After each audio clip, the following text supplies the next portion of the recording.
In the world of classic American cars, names like the 426 HEMI, 350 small block, or 454 big block echo with legend. But there were also engines that once stood proudly, then slowly faded into obscurity. One such engine is the Chrysler 318 Poly, the oddly shaped V8 with camel hump heads and untapped potential. Born during a pivotal shift in automotive history, the 318 Poly wasn't the most powerful, nor the most durable, but it featured a unique design and served as a bridge between Chrysler's legendary HEMI and the later LA small block. So why was such an innovative engine forgotten? What made it the middle child abandoned in the Mopar family? And today, does anyone still remember it? Join us as we turn back the pages of history to uncover the story behind the 318 Poly, a rarely told yet unforgettable chapter in American mechanical heritage.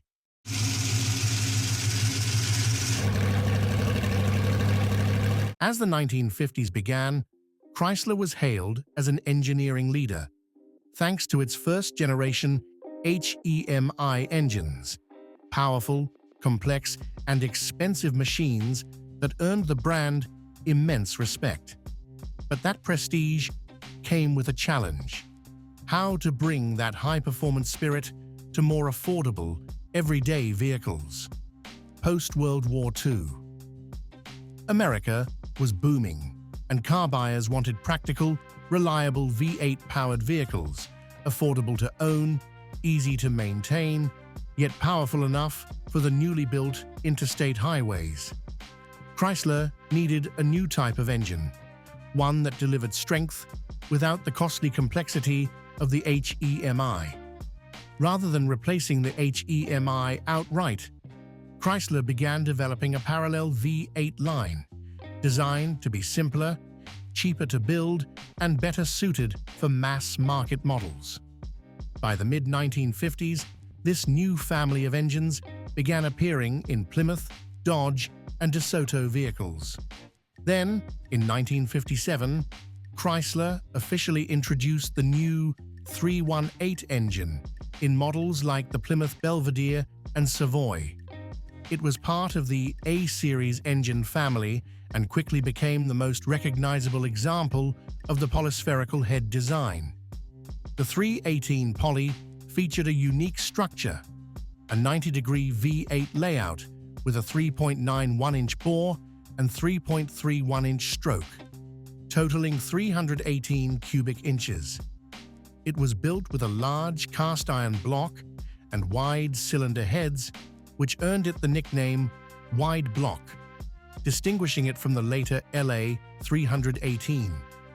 Beyond its size, the head's tall and wide profile gave the engine a distinct appearance, leading to another nickname, Camel Hump Heads, a funny yet fitting way to describe its shape.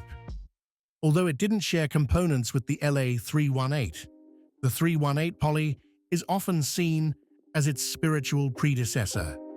It outperformed many other two-barrel V8s of the era and was commonly paired with PowerFlight or TorqueFlight automatic transmissions. From 1957 to 1966, the 318 Poly powered millions of Plymouths, Dodges, and even some entry-level Chryslers. So what made this engine stand out among the millions of vehicles that carried it? The answer lies in its polyspherical combustion chamber, a design Chrysler hoped would bring high-performance spirit to the everyday driver. The polyspherical chamber, also known as the Poly head, wasn't a full hemisphere like the HEMI. Instead, it featured two asymmetrical curved surfaces, each housing a valve, forming a distinctive multi-dome shape. This allowed intake and exhaust gases to flow more naturally, with less turbulence than in wedge-style chambers. Another key distinction was the valve train. Unlike the HEMI, which used two separate rocker shafts for its opposed valves, The Poly used a single rocker shaft per head, cutting costs and simplifying maintenance. Overall, the Poly didn't match the HEMI in peak power, but it outperformed many of its contemporaries. It struck a rare balance between efficiency, durability, and mass producibility. However, in its common two-barrel carburetor configuration, this engine produced around 230 to 240 horsepower and over 330 pound-feet of torque. Very respectable figures for the late 1950s. What made the 318 Poly so well loved was its strong, low-end torque. Drivers didn't have to push the gas hard. The car accelerated smoothly, climbed hills with ease, and had no trouble towing a small trailer when needed. It wasn't overwhelming, but it inspired confidence. And for American families back then, that was what really mattered. Paired with either the 2-speed Power Flight or the 3-speed Torque Flight, both renowned for their durability and smooth gear changes, the 318 Poly delivered a relaxed, stable, and easy-to-control driving experience. Most cars equipped with it used rear axle ratios like 3.23 or 3.55 to 1, enough for brisk acceleration while being more fuel efficient than many of its rivals. This engine found its way into a wide range of memorable vehicles: Plymouth Belvedere, Fury and Savoy, Dodge Dart and Coronet, standard versions of the Chrysler Windsor and Newport, and even light-duty trucks like the Dodge D-Series and early power wagons from the 1960s. And perhaps most impressive of all, more than half a century later, many Poly engines are still running strong, living proof of Chrysler's success in balancing strength, reliability, and real-world practicality. To many Mopar enthusiasts, the 318 Poly fits that description perfectly. In Chrysler's Viv 8 family, if the HEMI is the flashy big brother and the LA the pragmatic younger sibling, then the Poly is the quiet middle child, calm, overlooked, yet quietly influential. And that quietness is what gave it character. The polyspherical head design allowed for efficient airflow, while its simpler structure made it more accessible than the HEMI. It wasn't loud, but it had depth, serving as a bridge between two very different engineering philosophies. Visually, it stood apart. The tall rocker covers, resembling camel humps, and wide block gave it a look all its own. At vintage car shows, a Plymouth Fury still running its original Poly always draws curious glances, even among rows of loud HEMIs and modern LS builds. However, despite its character and lasting charm, the Poly couldn't escape the pressures of a changing industry. By the late 1960s, Chrysler recognized that the automotive world was shifting. Lightweight construction, parts standardization, and production efficiency had become top priorities. That's why, in 1967, Chrysler introduced the 318 from the LA series, short for Lightweight A series, as a full replacement for the 318 Poly. Although both shared the same 318 cubic inch displacement and OHV V8 layout, they were entirely different engines. The LA was designed from scratch, more compact, about 60 to 70 pounds lighter, with a lower profile and narrower block. Its wedge-style heads simplified manufacturing and made the engine easier to fit into increasingly smaller engine bays, a key concern as cars shrank in size. In terms of base performance, the two engines were quite similar, but the LA had much more tuning potential thanks to its modern architecture, better compatibility with aftermarket parts, and easier servicing for newer mechanics. That's what made the LA 318 the default choice for car builders and enthusiasts for decades. Starting in 1967, Chrysler officially ended the Poly era. The name gradually faded from the public's memory, not because it was inferior, but because the values it offered no longer aligned with the trends of the market and American car culture after the 1960s. First, the 318 Poly never had the speed legend status of the HEMI, nor the long production run or massive enthusiast following of the LA. It was stuck in the middle, good enough to use, but not special enough to be worshipped. Second, because it didn't share parts with the LA or other HEMI engines, maintaining or restoring a Poly became increasingly difficult. As components grew scarce, many owners opted to swap in an LA engine instead, simply because it was easier to fix, easier to upgrade, and had more parts readily available. Additionally, the Poly's wide, tall-headed design made it hard to fit into more compact engine bays, especially as the market began prioritizing space efficiency, weight reduction, and aerodynamic optimization. All of these factors didn't lead to the Poly being suddenly killed off. It was more of a slow fade.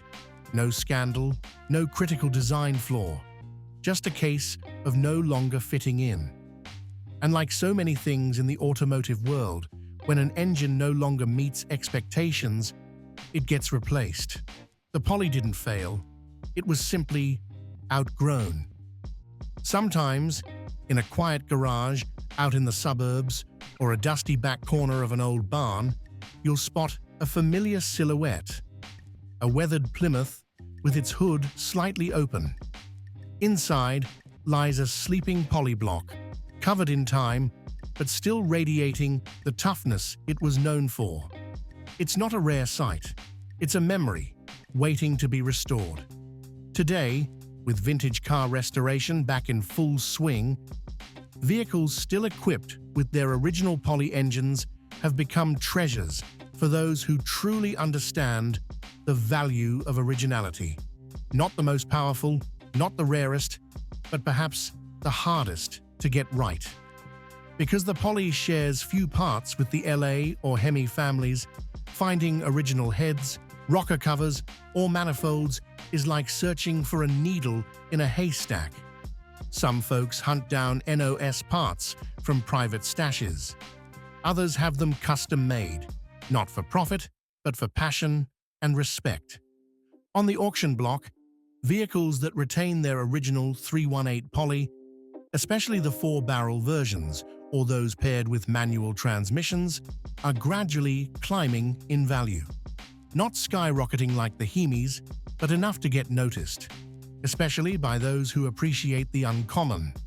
Once forgotten, the Poly is now remembered, precisely because it stood apart.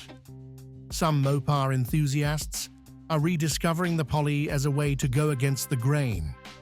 They restore the original engine, keep period-correct components, or make subtle upgrades, like adding a performance carburetor, electronic ignition, or custom exhaust, to retain the Poly's identity while improving reliability.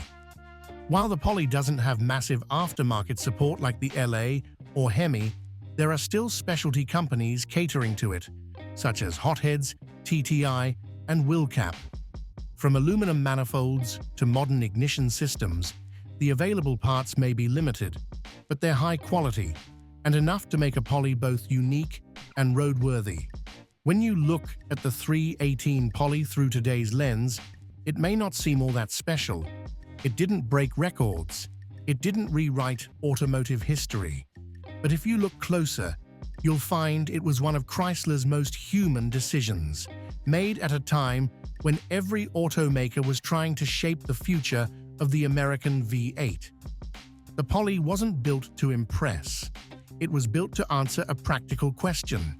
How do you make a good-performing engine that's affordable and accessible to the everyday buyer?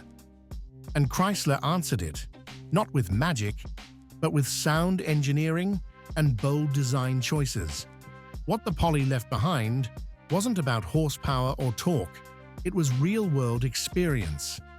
From its polyspherical chamber to its valve layout and block casting, it helped lay the foundation for the LA series and eventually the Gen 3 HEMIs.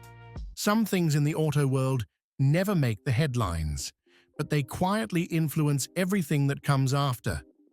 The 318 Poly is one of those things, a small but vital chapter for those who care to look beyond the glossy paint and showroom lights.